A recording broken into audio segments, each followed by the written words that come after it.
আসসালামু আলাইকুম, সবাই কেমন আছো? আশা করি আল্লাহর রহমতে সবাই ভালোই আছো। তো যে যেখান থেকে আমার ব্লগটি দেখছো সবাইকে জানাচ্ছি আন্তরিক শুভেচ্ছা। তো আজকে ফ্রিজে মাছ নেই, একদমই খালি। তো ভাবলাম পুকুর থেকে মাছ ধরি। মেহেলিমার বাবা গিয়েছে বাজার থেকে মাছ আনতে, ওনার দেখি কোনো খবর নেই। তো আমরা দুষ্টামি করতে করতে পুকুর থেকে এখন মাছ ধরতেছি। আর মাছগুলো অনেক ছোট, তারপরেও নিয়ে নিচ্ছি। এই মাছগুলো রান্না করলেও মজা হয়। তো এটার সাইজ অনেক ছোট, তাই এটা ফেলে দিয়েছি।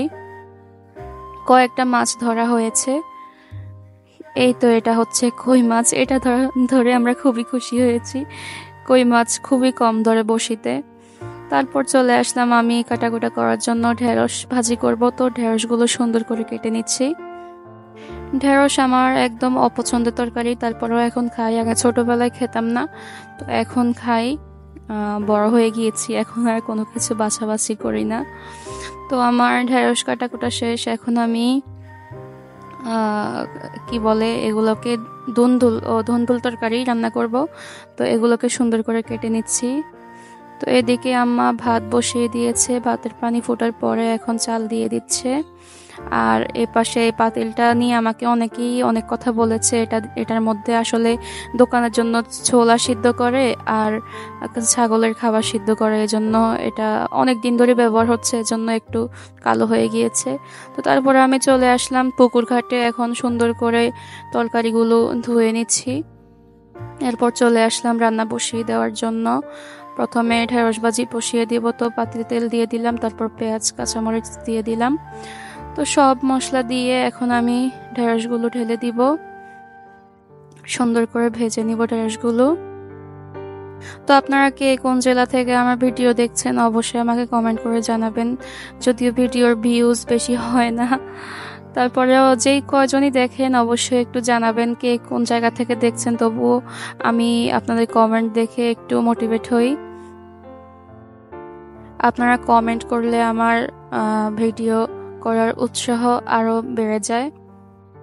এখন মোটামুটি সব মানুষই ব্লগ করে, সবাই মানে ফেসবুকে, ইউটিউবে, টিকটকে যেখানে ঢুকি সবাই ব্লগ করে। মানে কে দেখবে কার ব্লগ আমি এটাই বুঝি না, এখন সবাই ব্লগ করছে, আমিও করছি। তো এটা হচ্ছে আমাদের বাড়ির দৃশ্য। ওই যে এখানে আমার মেয়ে, তারপরে ছোট ছোট বাচ্চারা খেলা করতেছে। এই তো ঢেঁড়স ভাজি হয়ে গিয়েছে, এখন চুলা থেকে নামিয়ে নিব। চুলা থেকে নামিয়ে একটা বাটিতে ঢেলে দিচ্ছি। এই পাতিলেই আবার আমি অন্য রান্না করব।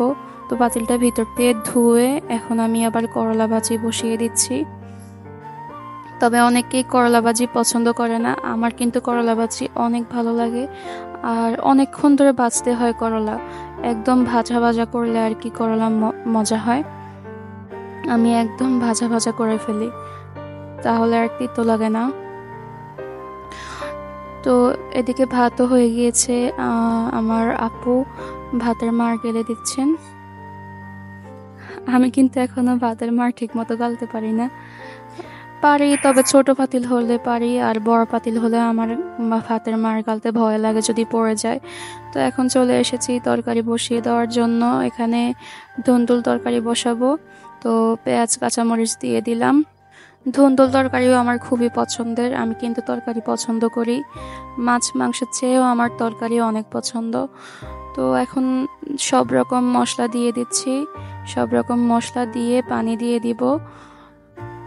তো পানিগুলো ফুটে গেলে তারপরে মাছগুলো দিয়ে দিব। এই তো এগুলো পুকুরের মাছ, একটু আগে ধরেছিল। ছোট মাছ হলেও নিজেদের পুকুরের মাছ খেতে অন্যরকম মজা লাগে, সার টার দেওয়া হয় না।